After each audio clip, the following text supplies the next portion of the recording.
I wanted to know if everybody has so many unique different perspectives and life experiences, what are the things that we can rely on fundamentally that act as a common ground that bind us all together? The preamble to the Universal Declaration of Human Rights, which is the foundation for the Human Rights Council, states that the rights exist because we have faith in them. Black on white. There is really no other It's just theoretical we've just grounding. decided. That's We it. just decided, which is wild to me.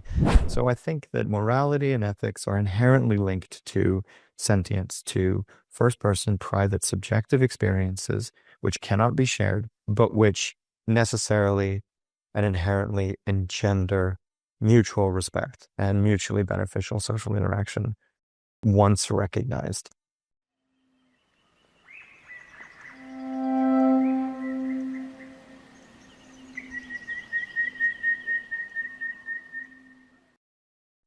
Good morning, Anders. How are you? I'm good. How are you doing? Yeah, really good, really good. Well, it's a pleasure to talk to you again. You're one of the rare guests with whom I've had conversations before, so it's great to bring you on and record it so we can share our conversation with the wider world. So it's Yeah, and thanks so much for having me on the show. I really enjoyed our conversations in the past, and I'm happy to be able to just share these insights and interesting perspectives with more people. Great to have you on the guest list. So you know this already, but I guess this is a series of conversations about what I think of as the deepest and most important philosophical questions, and ones that are weirdly often neglected. So questions like, what's real and how should we understand the universe? And just as importantly, questions of not just what matters, but who matters, the basic questions of ethics and moral scope. And I have an obvious bias because I'm trying to develop and popularize this Sentientism worldview as a really pluralistic, basic, but quite radical way of thinking that in a sentence commits us to using evidence and reason and having compassion for all sentient beings.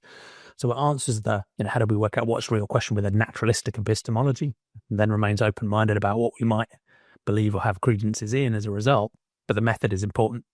And on the ethical question, again, it's quite pluralistic in terms of how we might think about ethics, but it does insist that at least every sentient being, every being that has the capacity to feel, to experience, to have interests and a perspective should matter seriously in our moral consideration. So as I say, it's the sort of philosophy that even a 5-year-old can understand, but it has quite radical implications for the world we live in today and many of our social norms.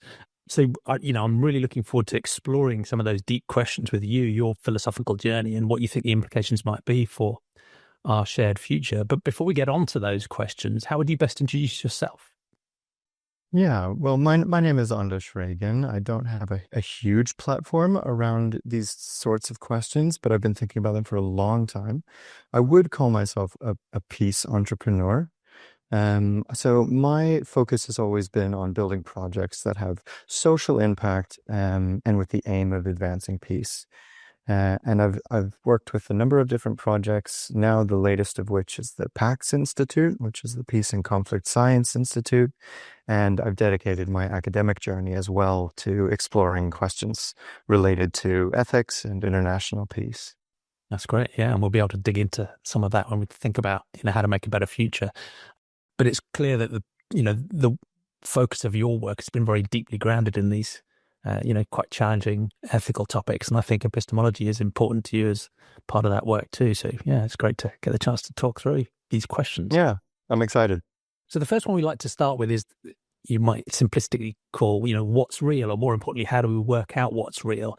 And the question of epistemology, how do we come to believe or know things, is so broad because it covers every possible question, but quite often an interesting way into the topic and people's philosophical journey on that front is the question of religion and theism, because that seems to be one of the core questions that people are brought up to have an answer to that influences their epistemology. So I don't know if that's quite a good way into your philosophical journey when you think about these big questions about the nature of the universe and how to work out what's true, and whether you were originally brought up in quite a naturalistic context or one that was more maybe theistic or faith-based. Yeah, absolutely. I think that's the perfect introduction. Actually, my upbringing and sort of emotional impetus for initiating the academic journey that I went on, and in some ways I'm still pursuing, happened because of a clash between a non-theistic and agnostic background and a religious Christian environment. So I was born in Boulder, Colorado, which is a state in the United States, which is quite left aligned. It's rather liberal, and we lived there, me and my family, until I was 7, and so we didn't have any kind of religious background. My mother's agnostic, and my father is agnostic to a point with sort of an interest in Buddhist philosophy and Eastern traditions. But that wasn't relevant. I mean, to a 7-year-old, sure. But then we moved at that point to Arkansas, which is quite conservative leaning politically, and at that time, it's less so today, but at that time there was a quite high percentage of people who self-identified as being Christian, and and and a sudden transition happened with our social relationships in this new environment, where suddenly we were encountering people who had Christian religious doctrine at such a core place, a special place in their personality, worldview, and engagement with the rest of their community, that we started to be forced to grapple with some of these questions. And this is a place where we often recount the story of when you're introducing yourself to somebody new. Oftentimes, the first question you'll be asked is what church you go to. And at the time, we didn't have any answer. But that's a standard question. That's a standard introductory It's question. super Yeah. standard, and it is an ingratiating tactic. I mean, they don't ask it out of any kind of like. I mean, these people are so kind and approachable that when they ask it, it's just a passing conversation. Oh, I'm so and so, and what church do you go to? Maybe we have something in common. They're clearly looking for common ground to build off of. But when you respond with, "Well, I'm atheist. I don't go to any church at all," the reaction that we would get would be suspicion, confusion. People didn't really know what to do with that. So at one point, my mom retells this story on occasion of how she took the tactic of saying that we would home church. So instead of going to an actual congregation, oh no, we home church, which has the effect of either indicating that we have no religion at all, or we're way more intense than the rest of you. But it definitely has the effect of shutting down that particular facet of conversation. And how did you find that as a 7-year-old?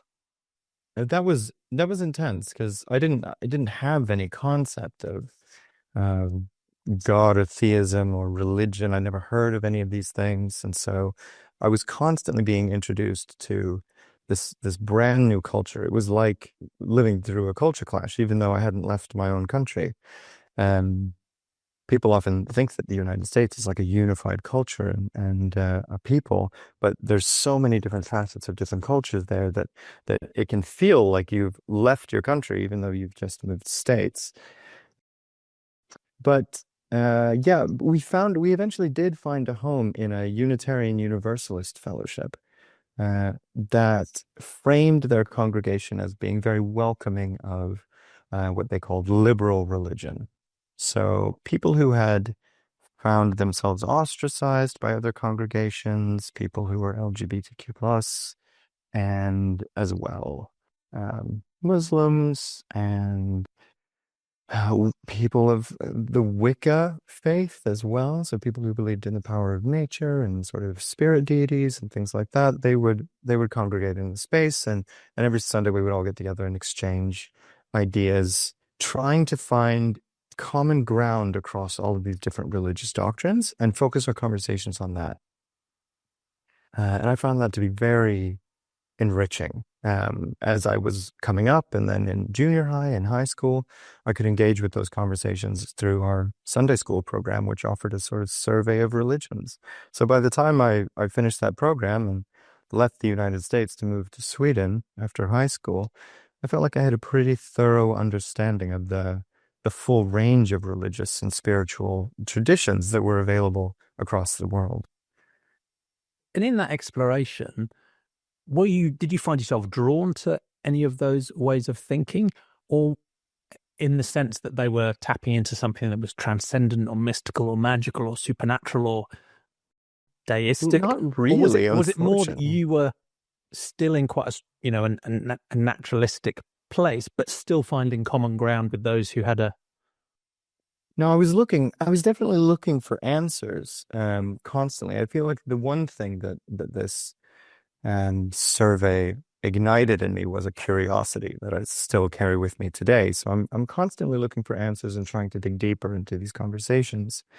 But it was curious. The one thing that sort of stuck out to me the most, that I hold as my emotional impetus for doing all the exploring that I've done, was in conversations with my peers in junior high and high school. They would almost on a weekly basis bring up, through no malintentions or anything like that, the fact that they believed that because of my lack of a religious tradition, specifically Christianity, that my soul was doomed to eternal damnation and burning in hell.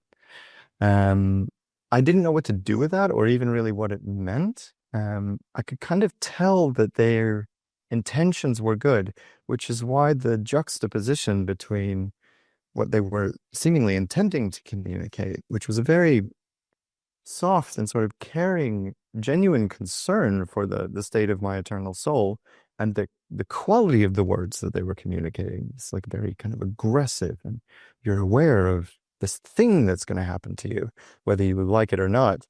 It clashed so intensely in my mind that I used that to try to find answers in other religious traditions and things like that, so that I could answer them when they would ask me, how do you know that you are behaving in a moral way, that you are a good, moral, ethical person, if you don't have God to give you guidance? And that's a very tricky question, one that I've been I've dove into philosophy to try to understand more about that. I feel it intuitively, that I just understand. But when you try to explain it in a way that's independent from religion, it can get tricky. Yeah. Well, it's interesting because that cues up the second big question perfectly.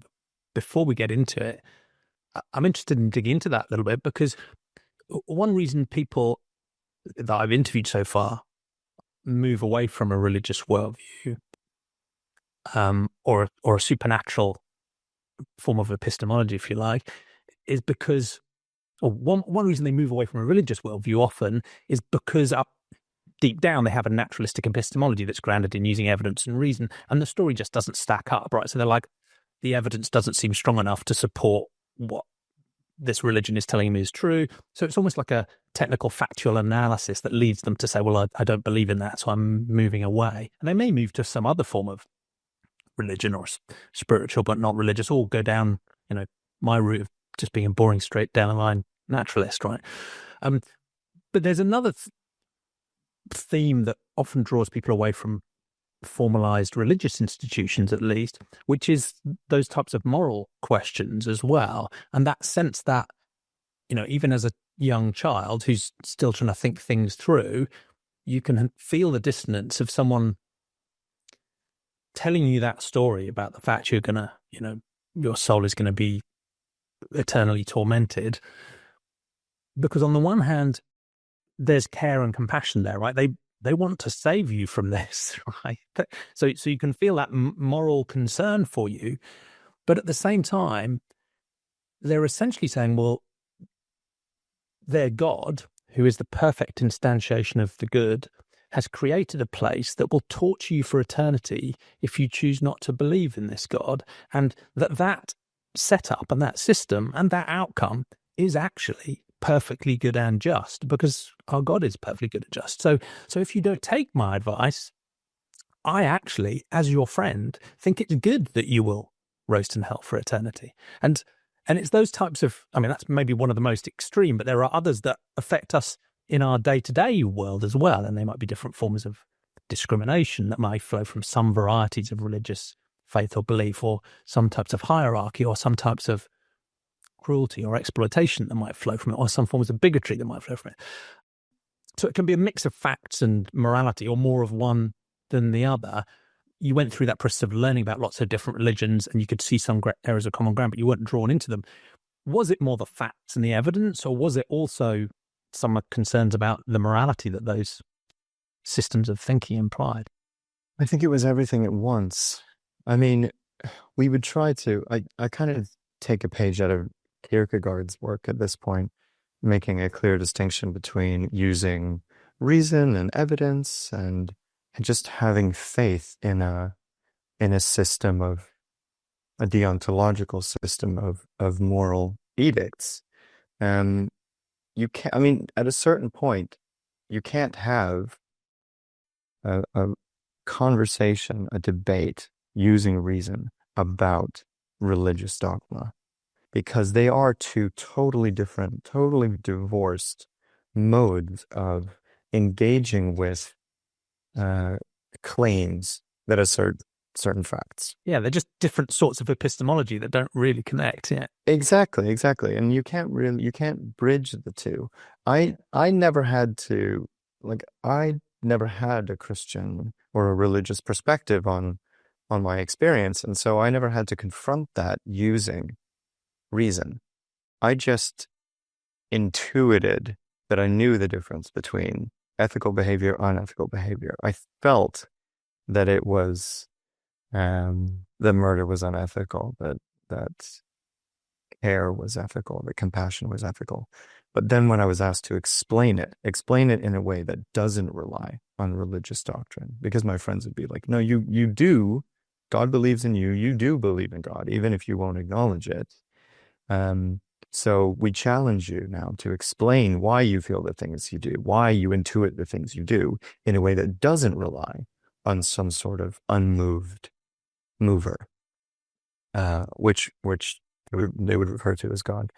And that has been very tricky. And I find it fascinating because just to wrap up the epistemological question, I guess the reason I favour and Sentientism favours a naturalistic epistemology grounded in evidence and reason, in very simple terms, it's using information from reality in good faith to try and, with humility, understand reality. I mean, it seems that way. And for some people, that's so obvious, they don't even understand what the alternative could be. But there are alternatives that most people around the world use for many different types of belief. And that can include fideism, a faith-based belief, which by definition is a belief without being grounded in evidence, doesn't require evidence. That often leads into a dogmatism, which almost by definition is, well, it's impervious to evidence. So, I have this belief and I will hold it regardless of what evidence is presented to me. That both of those can link to either a sort of reliance on personal revelation or an authority figure, which might be institutional or a religious text or an individual. And in a sense, revelation and authority can be useful sources of information, but not if they're unchallenged or unquestionable or dogmatic in their own right. So that cluster of ways of thinking, fideism, dogmatism, unquestioned revelation or authority, to me, seem to be just less likely to give us true or accurate credences about reality, because they don't even pretend to be grounded in reality in that sense. And although they feel very solid to people who lock into them, because you don't have the questioning of a naturalistic approach, you don't have the uncertainty and the doubt, they feel more solid. I worry that they're essentially almost arbitrary, because if they're not grounded in information from reality, I'm not sure what they're grounded in. And that links to the ethical question, because in a similar way, as you experience yourself, some religious people, when they find out that you're atheistic or agnostic, will say, well, the extreme version is you must be nihilistic or relativistic in your ethics because you have no grounding for your ethics, because without a perfect deity, there is no grounding. And again, it feels solid, but I think that solidity is, again, illusory, because the deity, the divine command theory that tells you what to do, to me, ends up being arbitrary and hollow, because it's almost a denial of morality for me, because it's more about submission and obedience and compliance with an arbitrary set of rules and beliefs than it is actually what I think morality is. Yeah. And you can ask those same questions about someone with a religious worldview, about their ethics, about, well, why should we, follow God's morality? Why should we follow those laws? What is it that, it's How the do you know classic, that God is yeah, and moral? I struggle to say this, urethro dialogue or dilemma. It's a really interesting, I can't remember, it was one of the Greek guys who came up with this question. But the question is God good?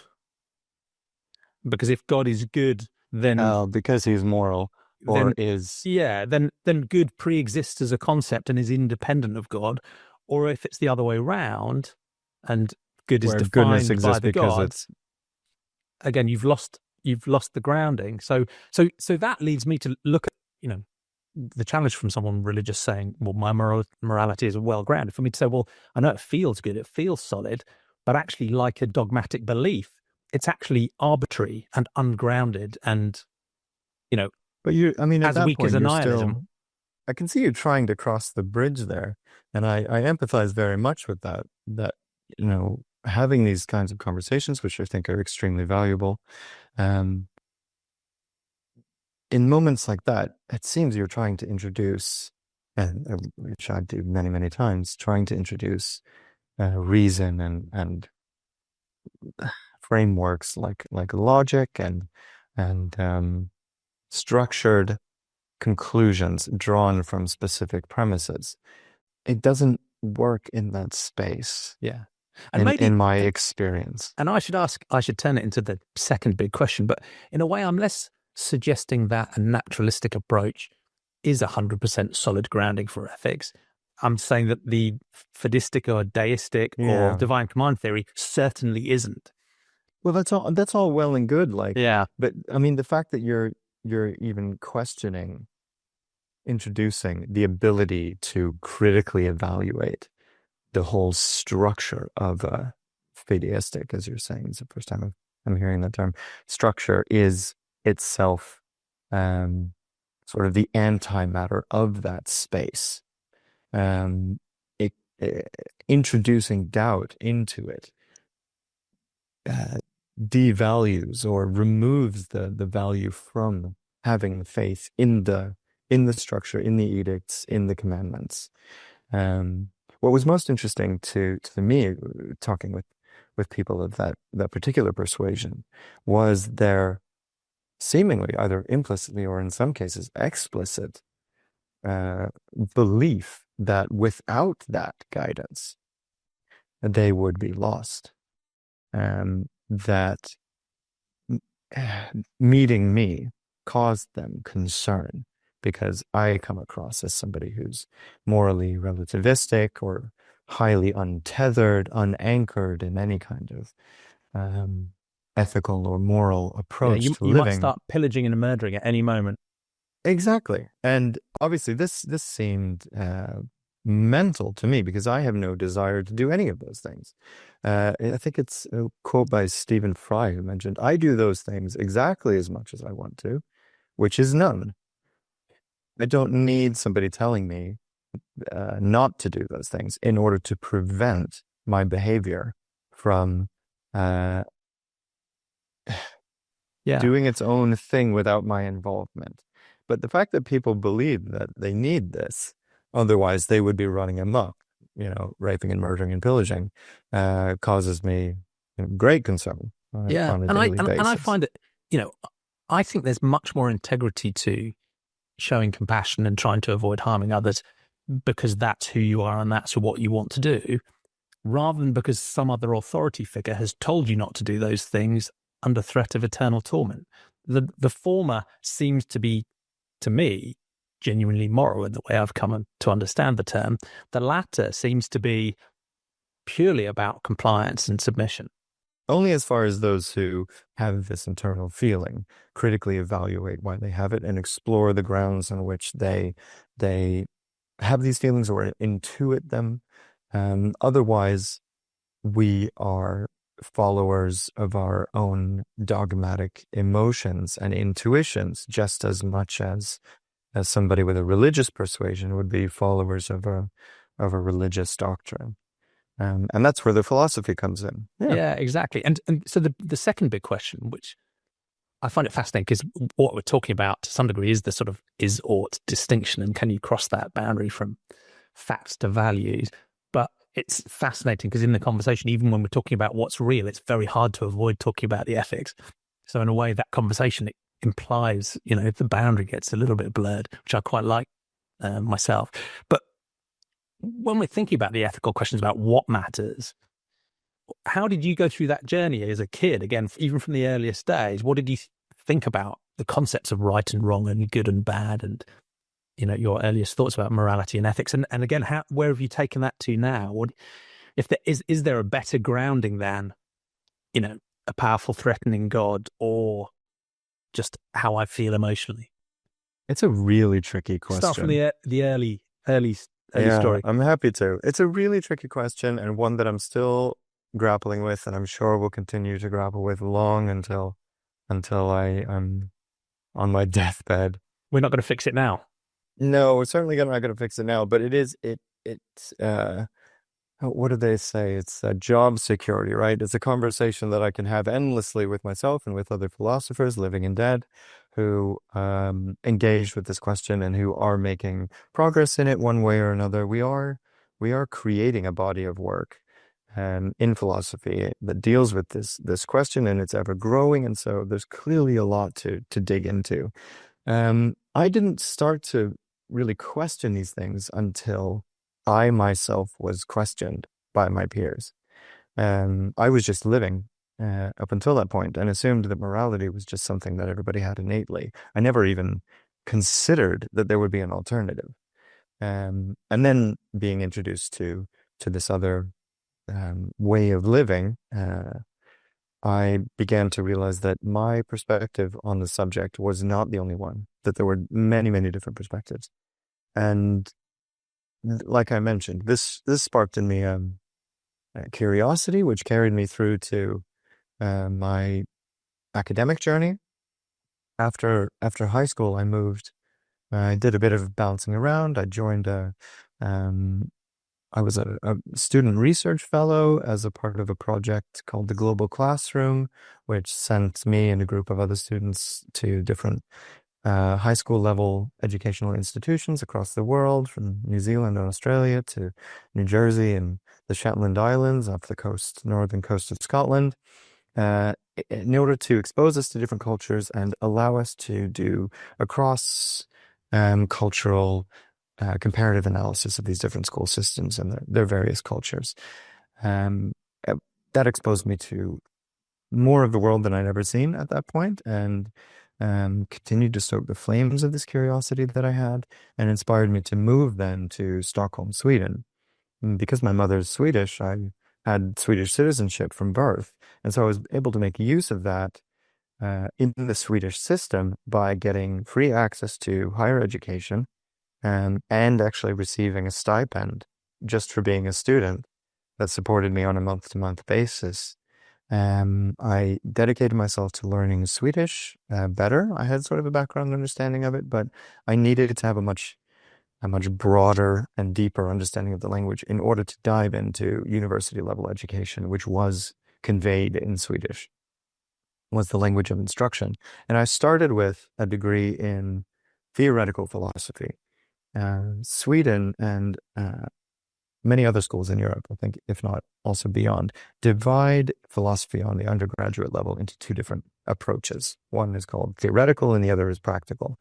And practical contains a lot of the ethical questions. So you dig into normative ethics and deontological ethics, things like that, as well as utilitarianism, consequentialism. But I was focusing on theoretical philosophy, which is the ontological questions, the epistemological questions, because I wanted to know, if everybody has so many unique different perspectives and life experiences, what are the things that we can rely on fundamentally that act as a common ground that bind us all together? And that I felt would be the best place to explore those questions. So for 3 years, I dedicated myself to exploring those questions and realizing through work in my undergraduate thesis that it's an open question still, the extent to which we can verify whether we know something or not. So knowledge itself at that point seemed to me to be quite tenuous, not really based on anything solid or foundational.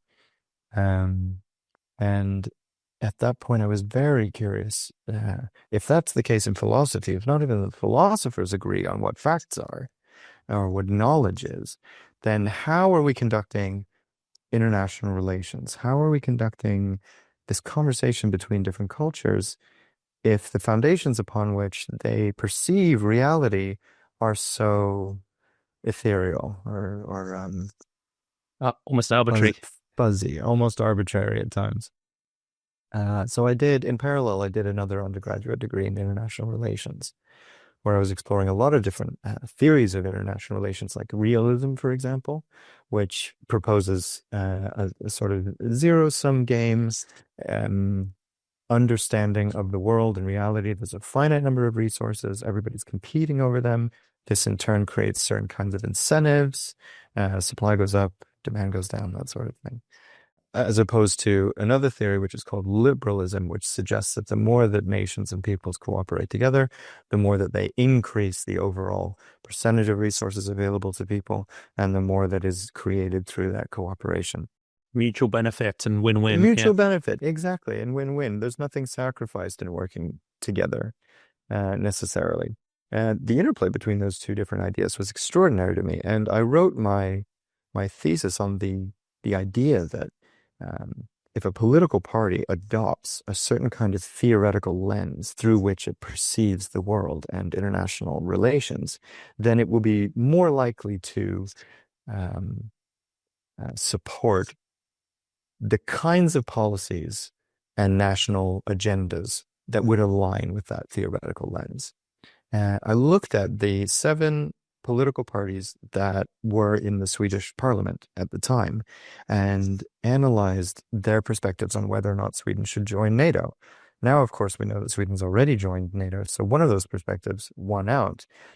There was almost a perfect correlation between the extent to which a party believed in a certain theoretical lens and then endorsed behavior consistent with that lens. Yeah. So the philosophy and the policy lined up. They aligned almost perfectly, which led me to a third theory, which is called constructivism, which suggested that reality is how you see it. It's your actions align with the lens you use to perceive reality. The way that you are interpreting it becomes reality. It becomes your reality, at least. And this was absolutely fascinating to me. So if this is the case, then how are we justifying certain paradigms of international relations that are supposedly supposed to be universal? And it was for that reason that I continued my studies on the master's level, doing a degree in human rights. And that was partly the trigger for us getting in contact, was Exactly. you were doing some fascinating work on the Universal Declaration of Human Rights. And I don't want to put words in your mouth, but you were almost pointing out the fact that those rights were just being declared. What are they actually grounded in? What are they based on? That's exactly right. That's exactly so that was one right. of the things I was really interested to explore with you here, because often when you say, what matters, what's the root of ethics and morality, rights is one place that many people will go to. Universal Declaration of Human rights more generally. It's certainly what I thought would be the most, unshakable, solid theoretical foundation, at least for my own ethics. I thought, well, I know what's good and what's bad because we have human rights, and when you violate human rights, then you're doing something bad. Fine. Very straightforward, simple. right? Simple.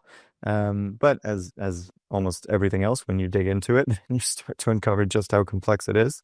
Knowledge generates ignorance, and or at least an awareness of ignorance. And so when I actually read the documents, that's when things started to get tricky. So there was the preamble to the Universal Declaration of Human Rights, which is the foundation for the Human Rights Council, which meets 3 times a year in Geneva, states that the rights exist because we have faith in them. Black on white.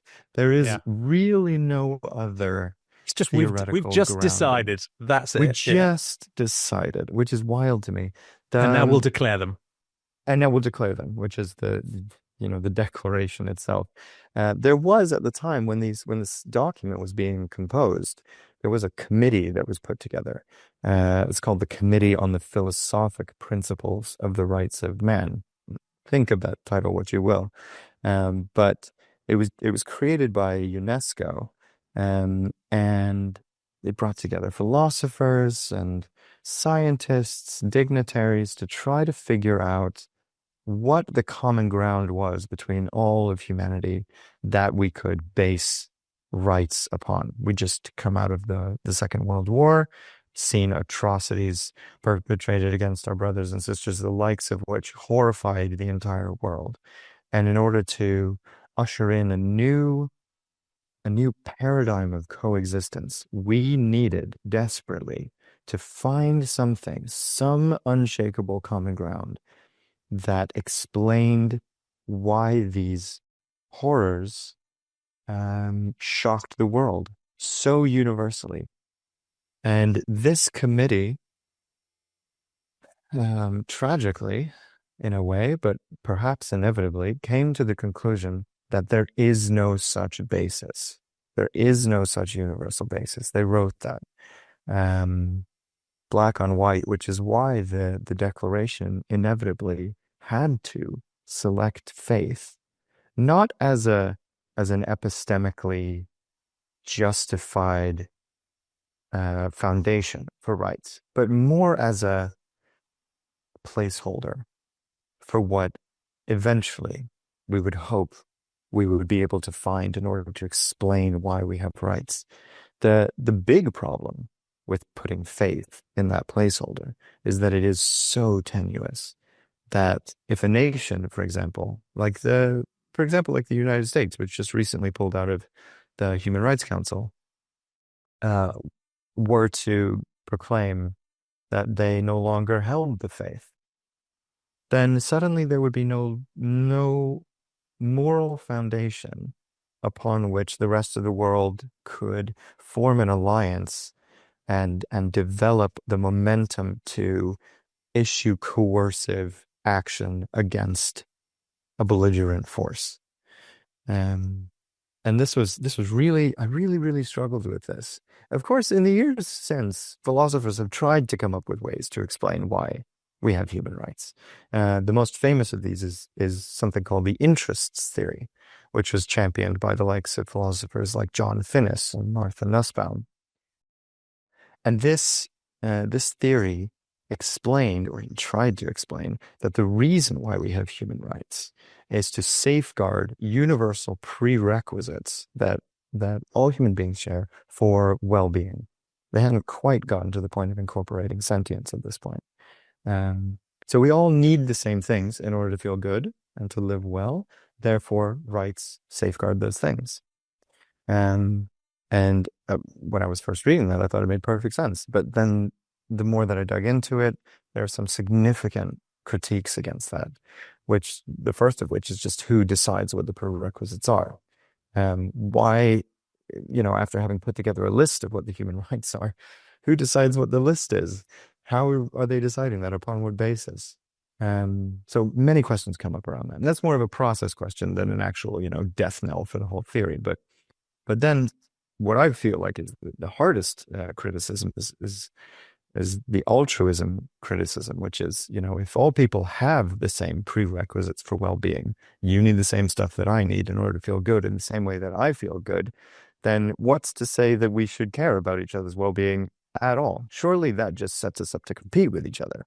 Why would we have rights then, if not just the same basis for conducting conflict and violence against each other? It doesn't seem to make sense. Yeah. Or why should we respect each other's rights, even if we think they exist? Yeah. Yeah, exactly. And then the last one is more of a sort of reflection on interest theory, which is if we all have the same needs, then it reduces morality, this sort of secular morality, which is human rights, then to an expression of our biological and social needs, which essentially neglects the relevance of the exercise of free will into um, the ethical question. Because of course, will plays an enormous role in ethical situations and deciding whether or not to do something ethical versus unethical. The things that are ethical, they carry weight because a choice is being made, a choice that not always aligns perfectly with with all of one's own well-being. Sacrifices are made, a hierarchy of needs is constructed, and that hierarchy isn't always the same for everybody. Which is why the second theory evolved out of this, championed by people like Alan Gewirth and Selina Benavides, which is called the will theory, which suggested that rights protect our capacity to exercise will. So they took the opposite tack to them, that will is the key. Is there a potential synthesis between the two in that, just thinking simplistically, as an individual, I have interests, and I am often the best placed to judge what is in my interests because I have them. Exactly. And I would normally express that through my will because I have those interests. So if you come back to the individual, is there a way of linking those two things and synthesizing them, or? I've struggled with both. I think there are advantages to both theories and disadvantages. Of course, the greatest disadvantage of will theory is that it doesn't seem to apply to people who are asleep or in a coma. I mean, these people clearly have human rights. You're not justified doing whatever you want to somebody in a coma or somebody who's asleep, but not based on this theory. So having sort of washed my hands of the whole philosophical conversation around rights, I pushed on and I did a second master's in peace studies at the UN mandated University for Peace in Costa Rica. And if we can, I don't know if it fits better into that part of the conversation or this one, but I was fascinated by one approach you took to trying to address the grounding of human rights by thinking about the idea of subjectivity. Right, exactly. And part of the reason I really enjoyed that is because it links from, this what matters question, rights as one example, through to the second big question we ask here, this question of who matters. Because in that, considering subjectivity, could subjectivity be, a potential grounding for human rights in the same way as maybe interests are? It opens up an interesting question because not only humans have subjectivity and not only humans have interests. So I wonder if now is a good time to ask that question about who matters and what sort of journey have you gone through on moral scope, and then maybe we can come back to the sort of peace and conflict part of your journey in the final question. I don't know how you want to sequence it, but is who matters the right question to ask now? Yeah, sure, absolutely. Well, actually, it may be interesting to do in the opposite order there, because it was the reason why I founded the Peace and Conflict Science Institute, which looks directly at these questions, was because I was doing my second master's looking at peace studies, and I tried to ask my professors and instructors, if we don't understand why we have human rights and we can't justify them philosophically in a satisfactory way as being universal, then at least we understand what peace is, the distinction between peace and violence, surely. And they said, no, actually, that's an ongoing philosophical conversation. We don't understand really what peace is, what function it plays, or the distinction between peace and violence. So I felt like I'd reached sort of the heart of where I would be able to contribute to this conversation. And together with some close friends of mine and college peers, founded the Peace and Conflict Science Institute, which is a think tank in Stockholm dedicated to directly investigating the natural and social phenomenon of peace. And in the same tradition of ethical naturalism, using peace and violence as this dualistic paradigm to try to explain what a universal ethics might look like, or what it would necessarily have to have. And I dug into a lot of philosophy around peace and violence to try to figure out the distinction between the two in a way that would make sense to somebody, regardless of what language they spoke, culture they hailed from, gender, age, nationality, any of those other criteria, right? Yeah, trying for universality. Yeah. Exactly. And what I encountered was some really interesting work from cognitive neuroscience by researchers like Donald Hoffman and Anil Seth, which dove into the way the brain functions, the way the nervous system functions, and its relationship to perception and reality. Because I thought if we're going to look at what everybody has in common, we can't separate that out from a conversation around how perception conveys to us reality. And so I dug into a lot of that stuff and encountered some really interesting notions, which have fundamentally shifted my whole perspective on ontology and epistemology. I used to believe that everybody, all human beings and all sentient creatures all shared the same objective reality, all lived in the same world. And so if I had a perspective on a certain topic or item or whatever it happened to be, and somebody else had a differing perspective, then one of us would inherently be less well informed than the other. And debate was a process of trying to figure out where those discrepancies lay.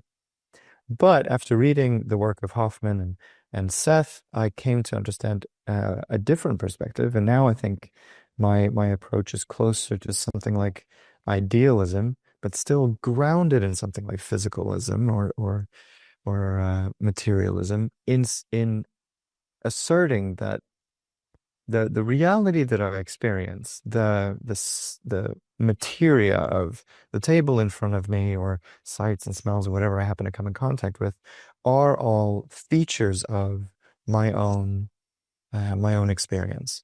And so I sort of came to this awakening that there's nothing that I can come in contact with that isn't a feature of my own conscious world, so to speak. In philosophy, referred to as a phenomenal field. All we experience is our experience. Exactly. Everything else is indirect. Yeah. Everything else is indirect, or the assumption that beyond my phenomenal field, there's some reality that's feeding information into my eyes and ears and things that go into my brain, and inside my brain, that's where the phenomenal field is created. And my subjectivity has an intimate relationship with that phenomenal field. The one verifies itself as a reflection of the other, and vice versa. They're inextricably linked. This realization made me consider the possibility of a long established philosophical thorn, referred to as solipsism, which is, if I'm existing in my own phenomenal field and there are other people apparently here, but if I were to, God forbid, open them up in search of their own phenomenal fields and experience, then I wouldn't find anything. There would just be biological matter, nervous systems, and things like that. Am I justified in assuming that I'm the only conscious living being in existence, that I am essentially a very lonely God, sort of? I create reality, reality creates me, nobody else exists in this space but me. Solipsism is the idea that conclusion, that I'm the only being that exists in reality, is inevitable and inescapable. You could be a brain in a vat, and there might not even be a vat. There might not even be a vat. Exactly. But it did also dawn on me in that same space that there may be, it could be possible that there do exist other phenomenal fields outside of my own, containing their own facets of their own world, their own qualia, which are like the atomic components of experience for other people or animals, that I just don't have access to, and that they are also encountering and dealing with their own versions of the solipsism problem. And so that problem, that conundrum, that philosophical conundrum of solipsism, I decided to take as the unshakable foundation of a new paradigm of rights and social responsibilities, because it's inescapable. And I thought inescapability sounds like a pretty solid basis for a universal theory of rights. And I was able to build the rights on top of that by considering the possibility that everything that I was experiencing in my world, every fact that I'd ever encountered, equally justified coming to the conclusion that solipsism was true, and coming to the conclusion that there were ultimately other phenomenal fields somehow outside of the range of my own. They were equally relevant in my head. So why would I necessarily select one as the basis for how I conducted my life than the other? Because they seemed equal in terms of the actual evidence before me. But then I came to a realization, which is that there is a very good reason for assuming that there are other sentient creatures besides myself. And that is that if I were to behave as if I was the only creature in existence, when in fact there exist others, then I might accidentally end up doing irreparable, enormous harm and causing suffering to those other creatures. Whereas if there aren't other creatures, but if solipsism is true, and I just believe that there are other creatures, and I treat everything accordingly as if it has a soul and a spirit and experiences on its own, then all I've really done is wasted my own time. So what's the downside? It's like a Exactly. It's like a prudence argument. Exactly. It's prudence. It's a principle of the presumption of the existence of sentience. So either I waste my own time, in which case I live and die and it makes no difference, or I cause irreparable harm to other people.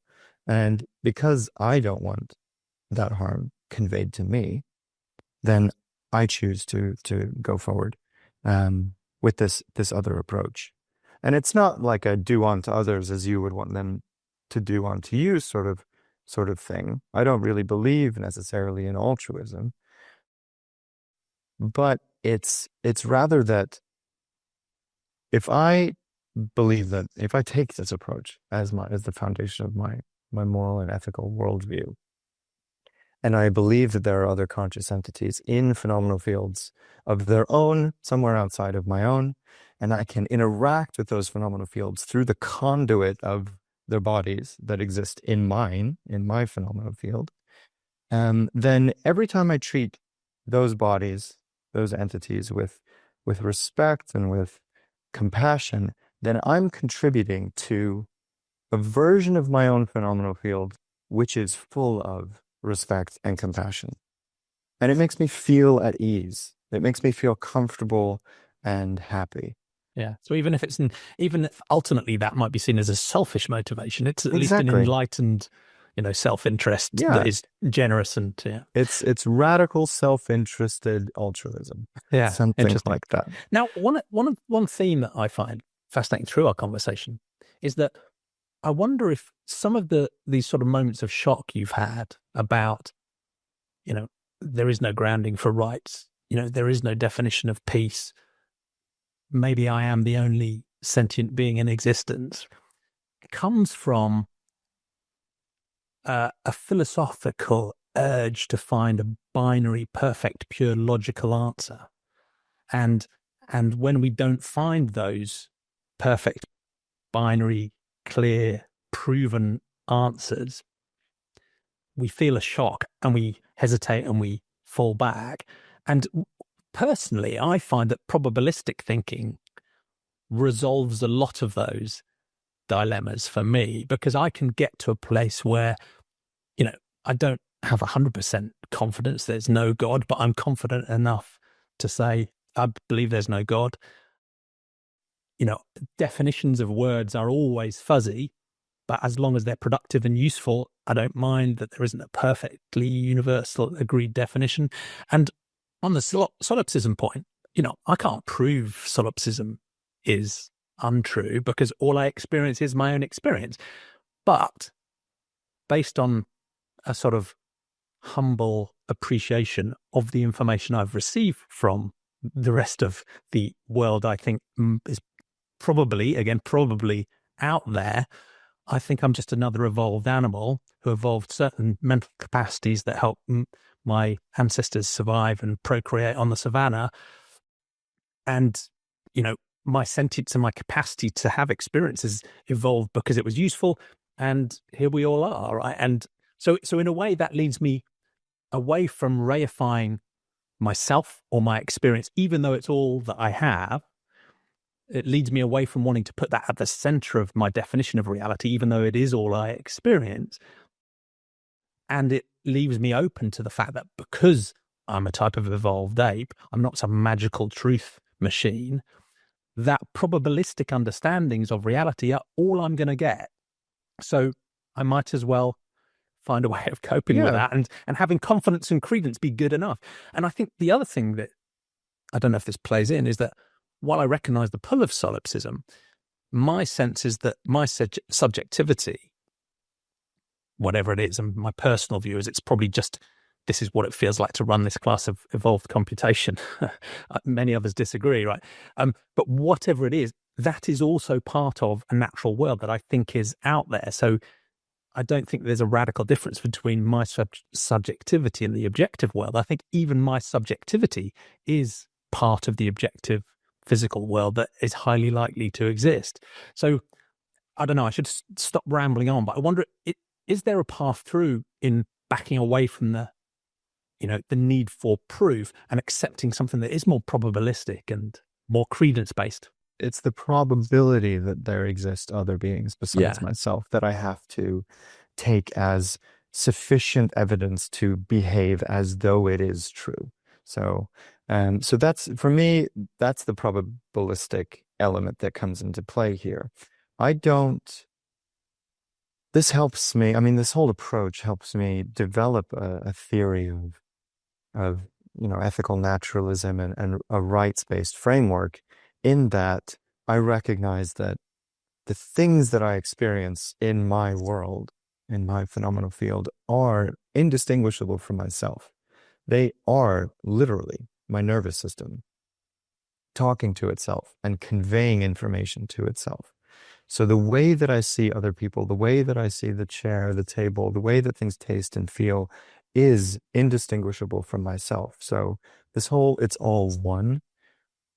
I am, what's this brilliant line from, I forget the poet, but the line is, I was the world in which I walked, and everything and all that I saw or felt or touched came not but from myself. Something like that. So it is all me.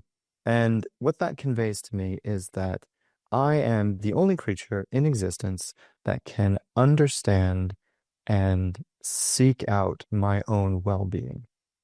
I have to do all of the work for understanding what welfare is for me and going about trying to achieve it. And nobody else can have access to this space. Well, so, and this is another area where I think in perfect, pure terms, I think you're right. Until we develop a Anders emulator, which I do think is conceivably possible, right? Until we do, I will never have perfect understanding of your subjective space. I will never know what it's like to be you. Because if do you I mean like a helmet that you can put on and then see my world through? Not just see your world, but experience what it's like to be Anders for a while. And you'd still be doing that through your nervous system. I think for that period of time, I would actually be you. But anyway, so I think conceptually, I can imagine us, a point where we could, because I have a computational basis for my philosophy of mind, which many people, including many sentientists, disagree with. I can imagine being, plugged into that emulator for a period of time and understanding what it's like to be you or what it's like to be a bat. But even if we can't do that, I agree that I can't have a perfect understanding of what it's like to be you, your interests, your perspectives. But I think I can have a probabilistically good appreciation of what your interests are likely to be. So, we have a common biological basis. We have a common, yeah, but it's interest, but it's also perspectives, and it's also, what your will is likely to be and what is in your best interest. So I think it doesn't have to be perfect. I think as long as probabilistically we're making a good faith attempt to genuinely appreciate what it might be like to be the other. Yeah. There's a way in there again. Then it pulls us away from the purity I think that's solipsism. Probably where your perspective and mine diverge a little bit.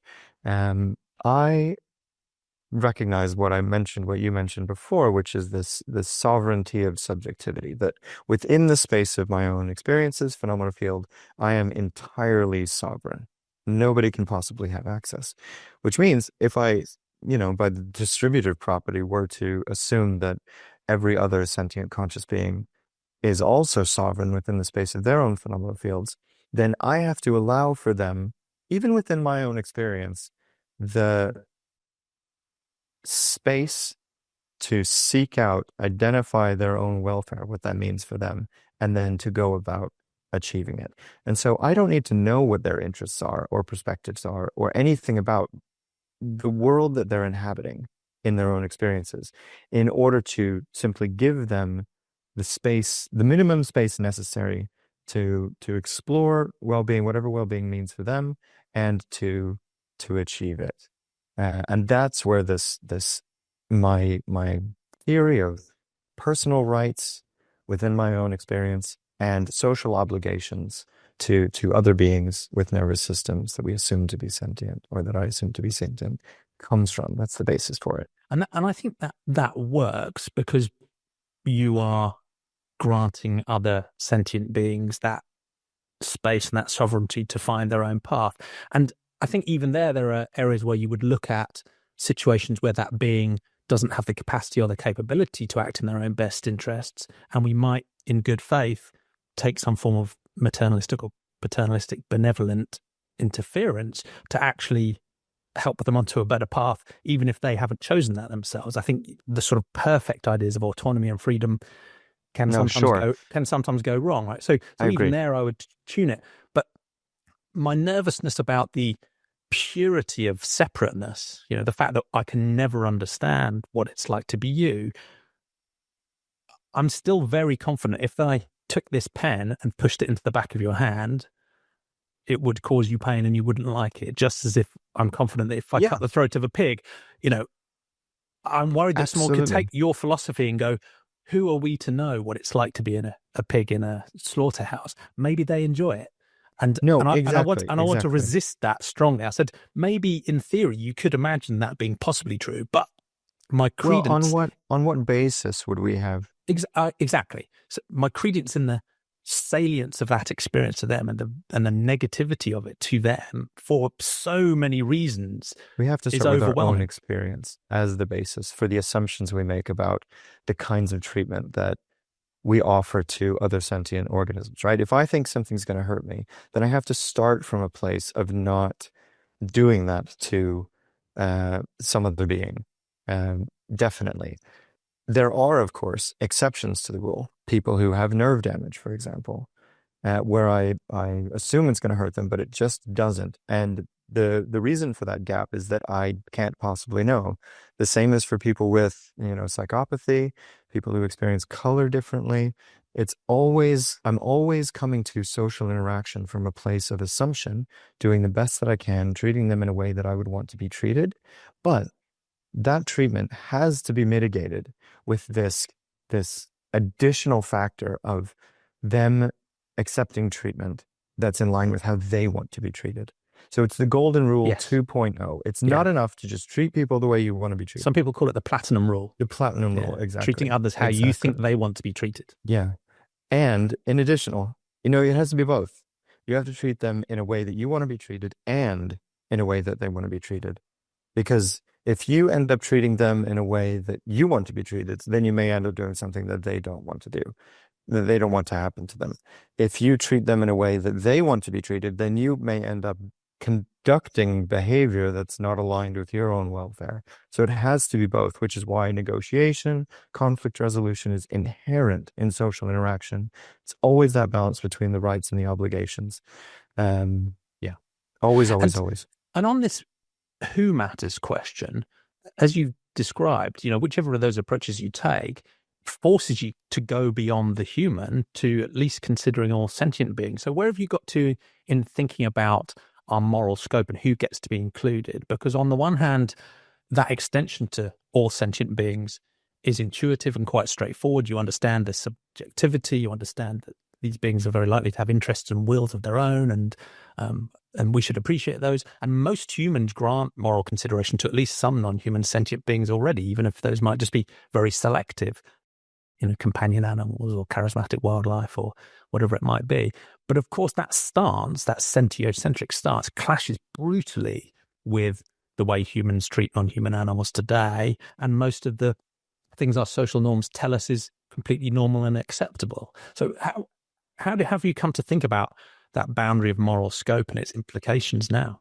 That whole conversation has such an interesting history, evolving from people identifying or deifying certain natural catastrophes as having a mind behind it and attributing sentience to things that don't have a nervous system at all, versus people looking at animals which clearly have nervous systems and then refusing to attribute sentience to those individuals.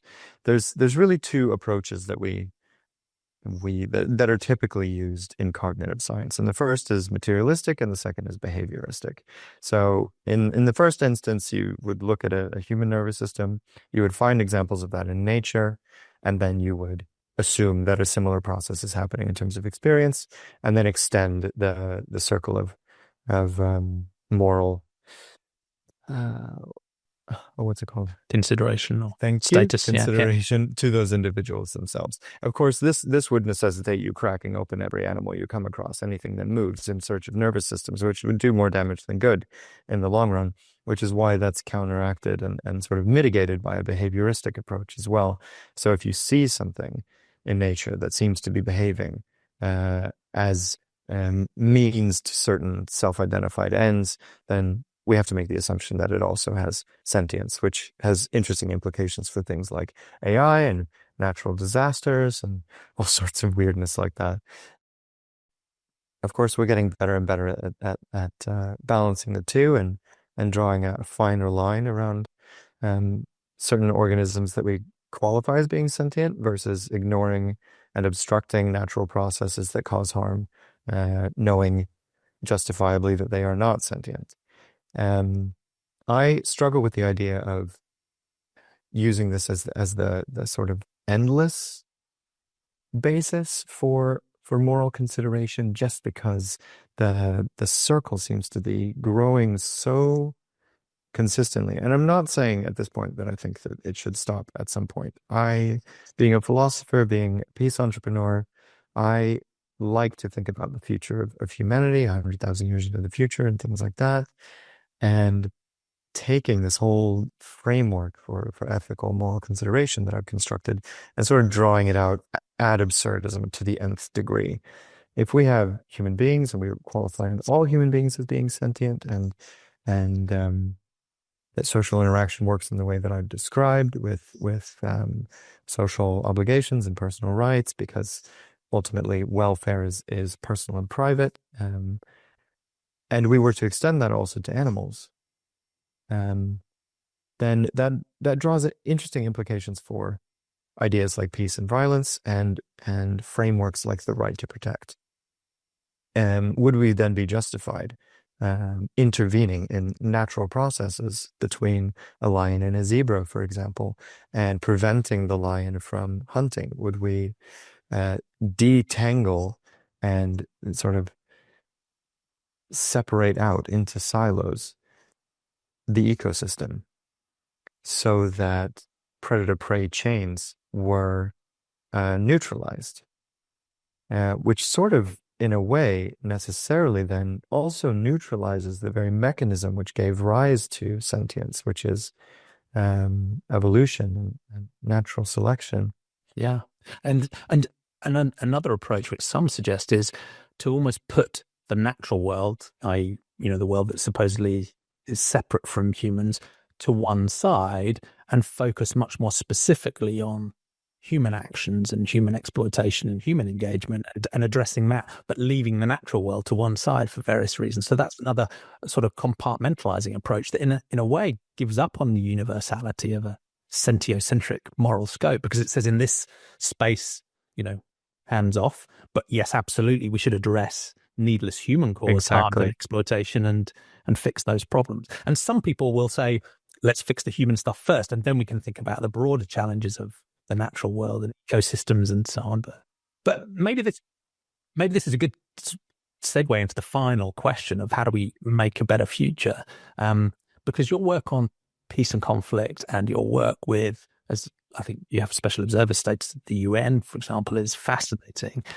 And I guess the sentientist part of a sentientist vision for those spaces is to take the good work that's been done in every field of human endeavor and ethics and basically expand it to include all sentient beings as moral beings that warrant consideration. It's almost that simple. The complexity is mind-bending, but the concept is simple. So when you're thinking about peace and conflict and violence, yes, you do start thinking about what is peace for non-human animals. When you think about the concept of war, some academics have done some fascinating work, people like Dinesh Wadawal and one of my previous guests, Josh Milburn and Sarah Van Goosen and Sandra Stuckey, about, the idea of humanitarianism and international human rights law, but also the idea of war and how that applies to non-human animals. And maybe humanity is actually conducting a seemingly endless war on non-human sentient beings, as an example. So you can take so many of these different concepts and just blow them up in quite a radical way to expand our scope of consideration. And one common response to that, so you can imagine, a future United Nations that actually its scope is updated to care about all of sentientity, not just all humanity. You could imagine the Universal Declaration of Human Rights that is extended to Universal Declaration of Sentient Rights, something that we talked about a lot. You can imagine international humanitarian law being blown up and extended.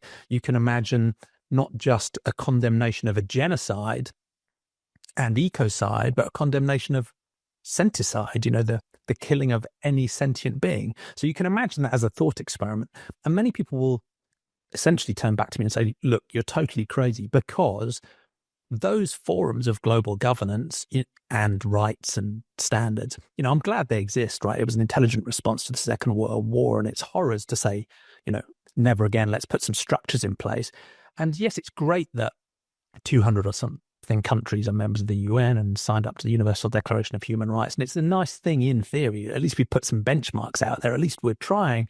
But when you look around the world today, it doesn't look like we're doing great, right? There are members of the UN Security Council with vetoes that are conducting invasions and breaching the UN Charter and, pushing forward in genocidal ways. There are members of the United Nations that are brutally breaching the human rights they signed up to with their own citizens and to others.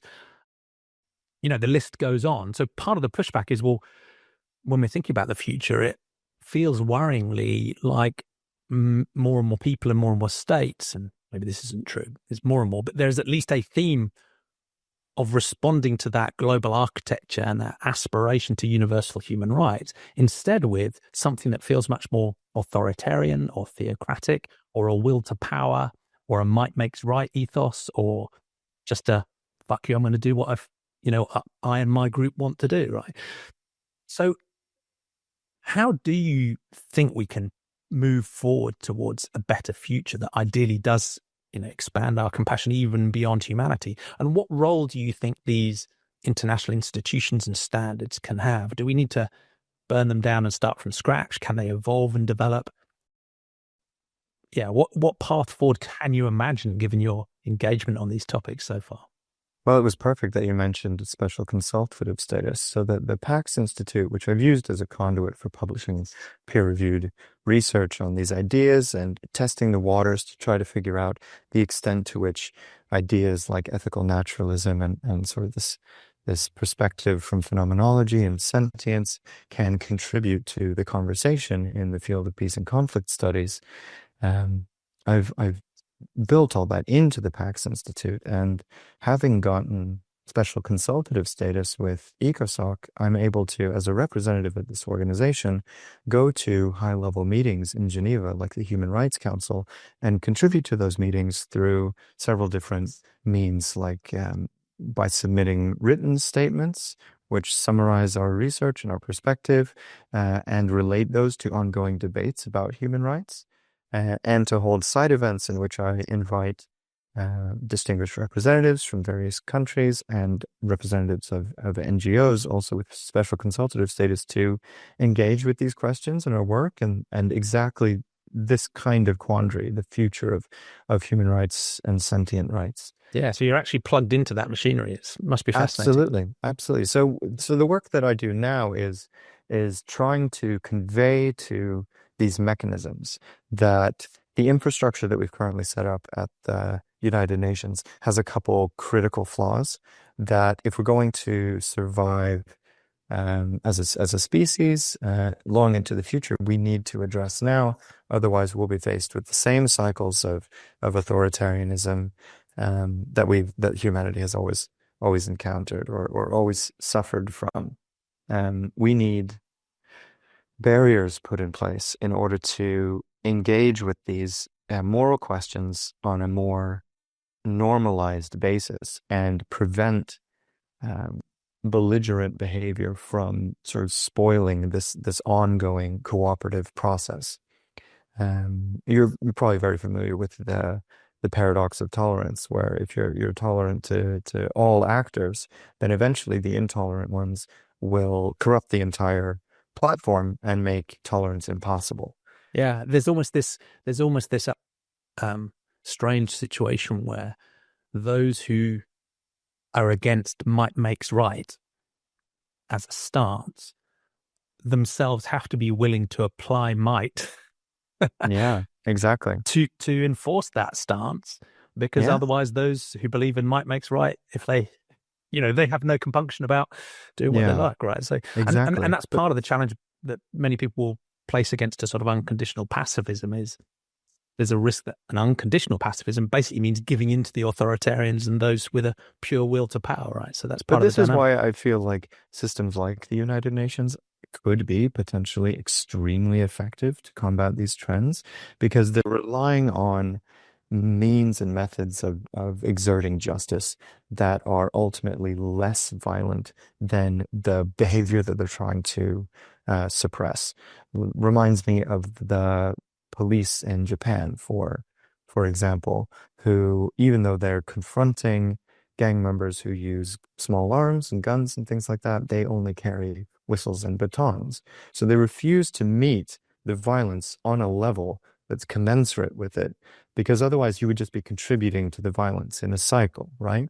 This is why the United Nations uses methods like economic sanctions to combat armed incursions and violations of international humanitarian law.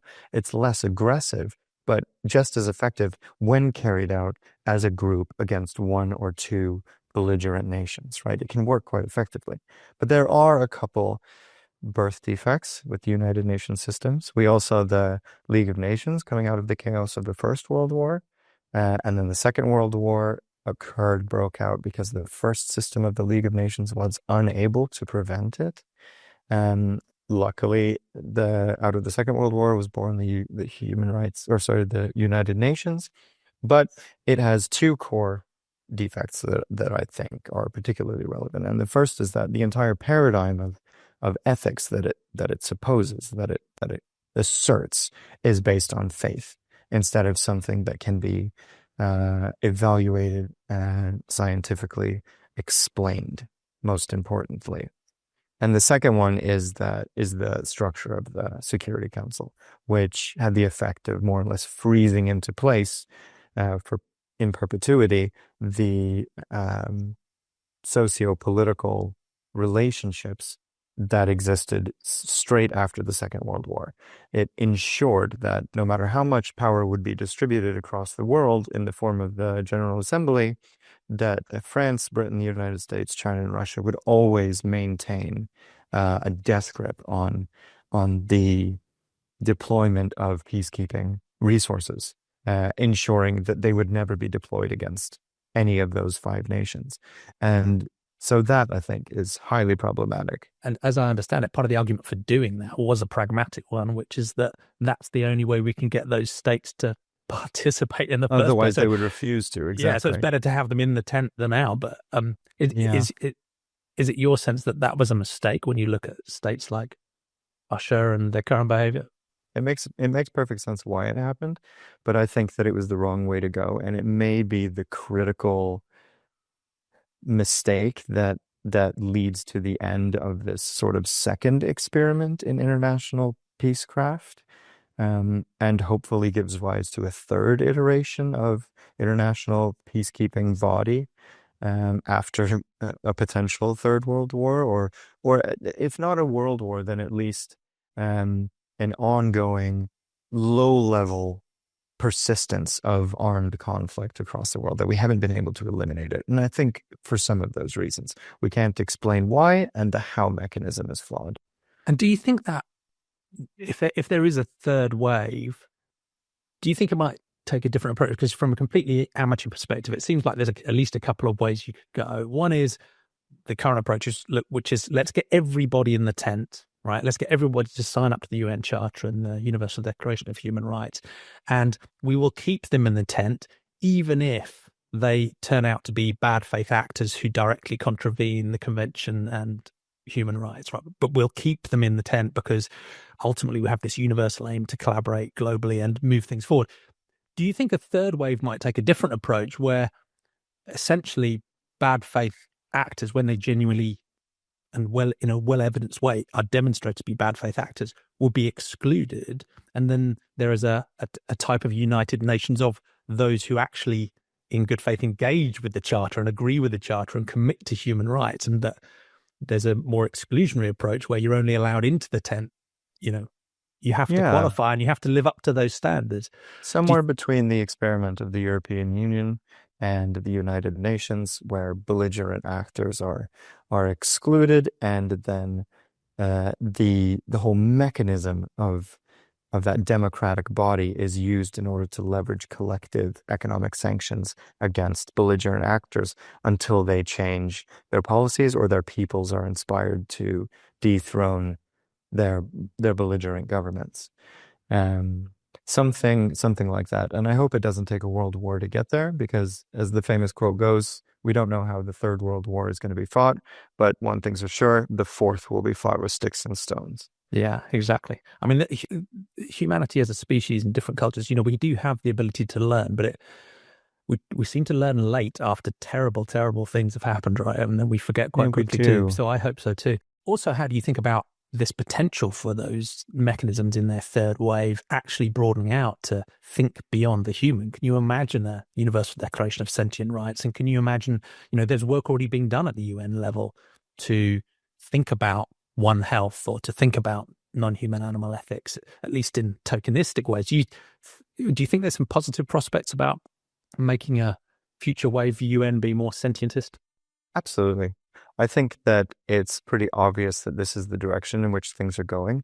And at least from my perspective, from a philosophical perspective, this seems like one of perhaps the best ways to provide a scientifically and philosophically satisfactory justification of claims affirming the existence of rights and social obligations, right? There may be others, but this seems to be based on a foundation which is at least more unshakable, that of solipsism and the whole conversation we've had, than faith. Exactly. I mean, basically, if you want to ground rights, you can't restrict them to humans.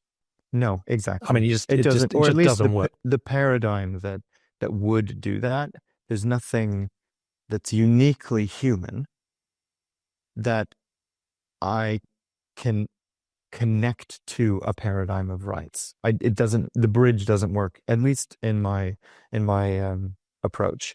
And so what I'm trying to do now through my work at the Pax Institute is to engage in these high level bodies in order to try to exert influence and incorporate ideas like sentientism into these major landmark documents, which serve as the foundation for international global peacecraft. Yeah, it's wonderful to hear. So my final question, and this can be quite a dark one, is really, do you think morality can survive? Because my sense of morality is that ultimately, like everything else about us and all sentient beings, it's something that evolved descriptively. So I don't think there was any morality before living entities existed. So I don't think physics or chemistry, has any morality in it. I think the universe in that sense is amoral. I think nature is amoral, doesn't or can't care about anything. But as soon as sentient beings come into the world, simple animals with a moderately complex pathological environment, and decisions they're trying to take and trade-offs they're trying to take go towards the good and away from the bad, that maybe was the evolutionary root of sentience. As soon as they come into existence, that's where we start with the idea of subjectivity and interest and beings that for whom things can go well or badly, beings that can be harmed or benefited in some way. So in a way, that's part of the raw material for morality, even before there were any beings that understood morality, was at the beginning of sentience. And then as you developed more complex animals and certainly social animals, again, that's one of the roots of morality, a mother mammal caring for their child and vice versa. Again, descriptively, that's where those things came from. And then you get to us humans who, again, have got that descriptive moral baggage of intuitions and emotions and things that feel good and things that feel bad and, and some sense of caring we might have for others, often very selective, along with bad stuff, right? The out-group aggression and so on and so. So descriptively, that's the kit that we've ended up with that is, the starting point for human morality. But then we've done this weird thing of then switching from a descriptive mode to a normative mode and using our cognitive abilities to say, okay, well, that's how we've come to feel these ways, but how should things be? And in a way, that's that bridge that, we've been struggling with and you've been struggling with for your academic career. What is that normative stance? And you can either ground that normative stuff in something super solid. I tend to go back to just the roots of, what it feels like to be a sentient being. So for me, I'm quite comfortable drawing a link between the good and bad of how I feel or how another sentient being feels and the good and bad of morality and ethics. I think there's quite a strong link there. Others think that's a weaker foundation.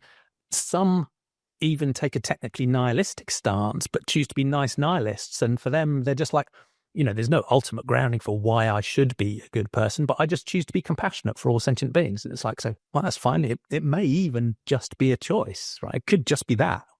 Maybe searching for some 100% perfect moral realist grounding is, unnecessary. And maybe it's a mission that will never succeed. So regardless, but we do have this idea of a normative ethics, an idea of some sort of shared purpose and compassion and caring for each other in whatever way it might be.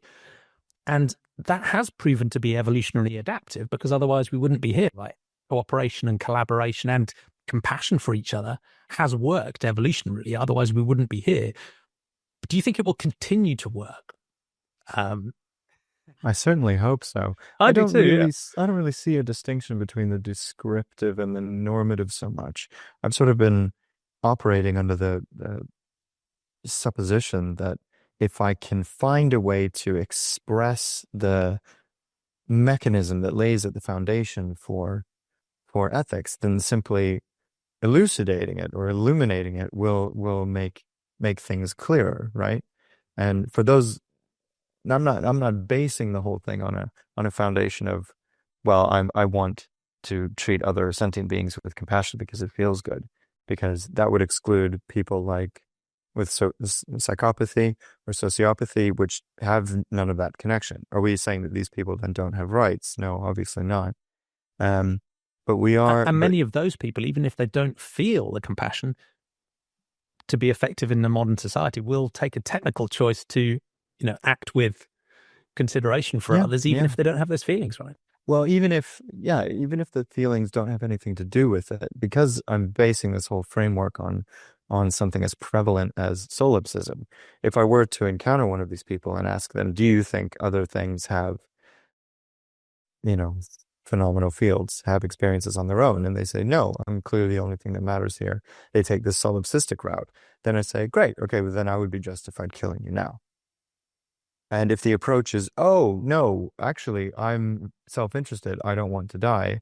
I want you not to kill me. Then I say, great, then let's take the logical approach, which is that we both treat each other with a minimum level of social obligation to prevent that from happening. I do think that it has high potential for reforming international humanitarian engagement and global peacecraft well into the future. But it is, and this is where the philosophy kind of weighs me down a little bit, because it seems slightly tautological, or circular at least, in that sentience has evolved to convey this distinction between pleasurable experiences and harmful experiences. And that's what sort of leads a lot of this, my ability within my own phenomenal field to seek out well-being and welfare and to secure it for myself, as well as sort of suggesting to others for new kinds of things that they might want to explore. But without that guidance, I wouldn't be drawn towards reproduction, wouldn't be drawn towards my own survival. So the question becomes, why are we actively engaged in advancing the evolved trait of sentience at all? Why would we want to do that? And the answer is because it feels good. Well, sentience has evolved to convey to us that advancing it feels good. So it's a cycle with no real end to it. But if you were to extract sentience from the equation, to say that no, we have to build a system of ethics based on a framework that has nothing to do with welfare or pleasurable feelings or painful feelings, then, like you just mentioned, you're left with a nihilistic, meaningless universe. There's nothing else there. So I think that morality and ethics are inherently linked to sentience, to first-person, private, subjective experiences, which cannot be shared, but which necessarily and inherently engender mutual respect and mutually beneficial social interaction once recognized. Yeah, thank you. Well, and I hope that idea, partly through your work, will help us nudge us towards a more cooperative, collaborative, peaceful future for all of sentientity, maybe a post-scarcity future that we can imagine as a potential path. There are clearly other paths. There are paths of brutal authoritarian surveillance empowered by AI. There are various existential risks. There's a third world war, as you said, that will take us back to sticks and stones. But there's a potential for a positive path. And, I think your work is an important influence in nudging us that direction. So more power to you. Is there anything else you wanted to add into the conversation? It feels like we've answered what's real, what matters, who matters, and how to make a better world. And there have been we've covered a lot of territory for sure. I feel like we've touched on everything. I enjoy conversations like this so much. Thank you so much for inviting me on. I look forward to whatever may come out of these conversations and to engaging with the rest of the community. Please I would encourage everybody who listens to this to go check out PAX Institute, pacsinstitute.org. And I'm happy to address any further questions that may come out of that. There's a contact form there. That's great. Thank you. I will include the PAX website in the show notes and so on as well. Do you do any social media yourself, or anywhere else you'd point people for your personal work? Or? Well, I have my LinkedIn for sure. And I used to have a Facebook account and some of these other things, but I'm really trying to limit the extent to which I engage with social media. I keep abreast of the latest developments in AI, and the whole field is quite quickly evolving. So no is the short answer. I do have an email address. You're a wiser man than me. I have an email address, which is andersjreagan@pm.me, and I'd love to hear from anybody who's interested. That's great. Well, it's been an absolute pleasure talking to you. Thank you, Anders. Please stay in touch, and very good luck with your work, nudging the UN in a positive direction too. Yeah. And with you, Jamie. Thank you so much for all the work you're doing with Sentientism. I look forward to seeing it develop. Great to have you in the community. Take care. You too. Bye-bye.